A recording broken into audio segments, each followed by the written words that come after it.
नमस्कार मंडळी, मी प्रियांका। आज पुन्हा एकदा भेटतोय आपण माझ्या नवीन रेसिपी सोबत। आज मी बनवते नागपंचमी स्पेशल हळदीच्या पानातील पातोळ्या। ह्या पातोळ्या मी पीठ न मळता आणि उकड न काढता बनवणार आहे। चला तर मग सुरुवात करूया। इथे मी पातोळ्या बनवण्यासाठी स्वच्छ धुतलेली हळदीची पानं घेतली। त्या पानांचे देठ काढून 2 तुकडे करून घेतले आहेत।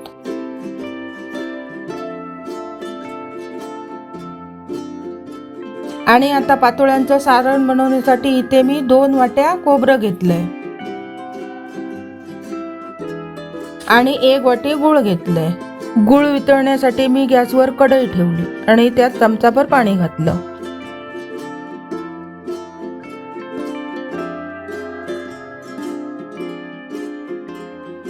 त्यात 1 वाटी गूळ घातला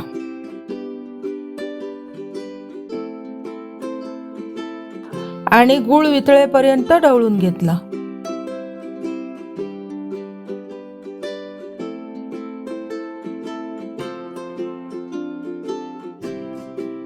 गूळ वितळल्यानंतर 2 वाट्या खोबरं घातलं।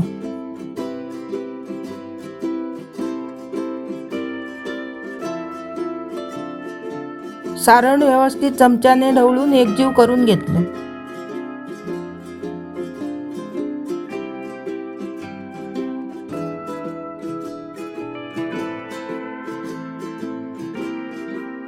सारण चांगलं मुरल्यावर त्यात 1 चमचा वेलची घातली।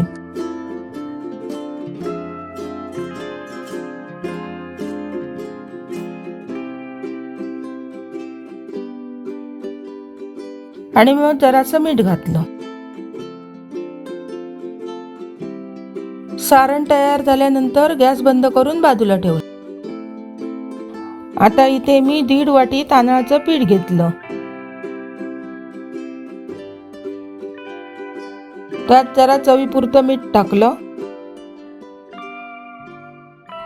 आणि थोडं थोडं पाणी घालून चमच्याने ढवळून घेतलं।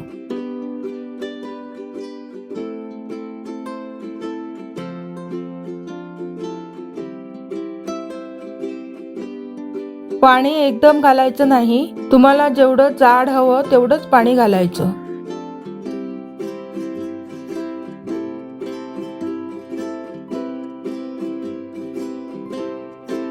पीठ खूप पातळ करायचं नाही, साधारण असं जाड ठेवायचं।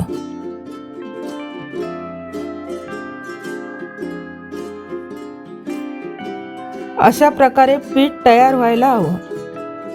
आता मी हळदीचं 1 पान घेतलं आणि त्याच्यावर हाताने किंवा चमच्याने पीठ पसरून घेतलं।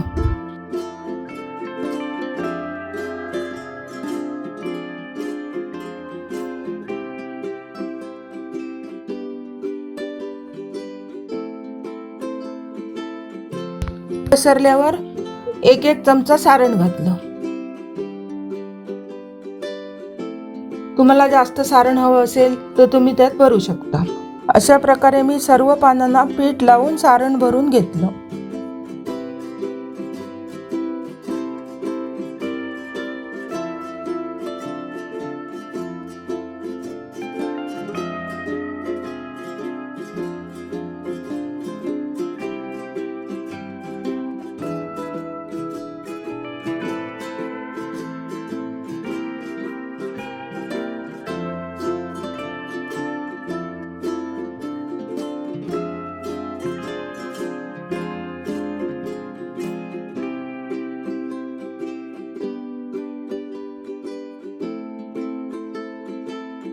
आता एका भांड्यात पाणी उकळत ठेवलं।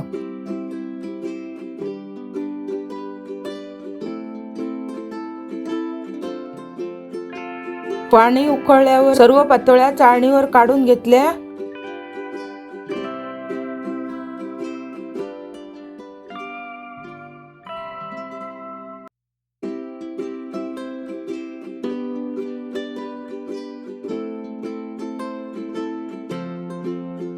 पातेल्यावर चाळून ठेवून दिली आणि असं झाकण लावून 15 ते 20 मिनिटं वाफवून घेतली।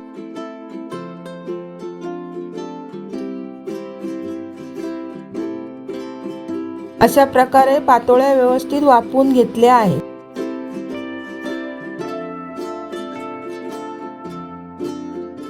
आता मी पातोळ्या एकदम थंड करून घेते. पातोळ्या चांगल्या थंड झाल्यावरच पानं काढायची, नाहीतर मग पीठ पानाला चिकटतं.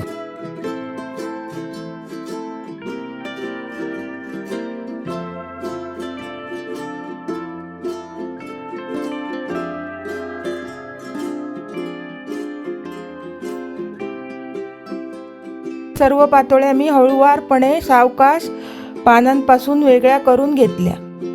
हळदीच्या पानातील पातोळ्या तयार झालेल्या आहेत. अशा प्रकारे बनवलेल्या पातोळ्या खूप चविष्ट लागतात आणि पिठूळ लागत नाही.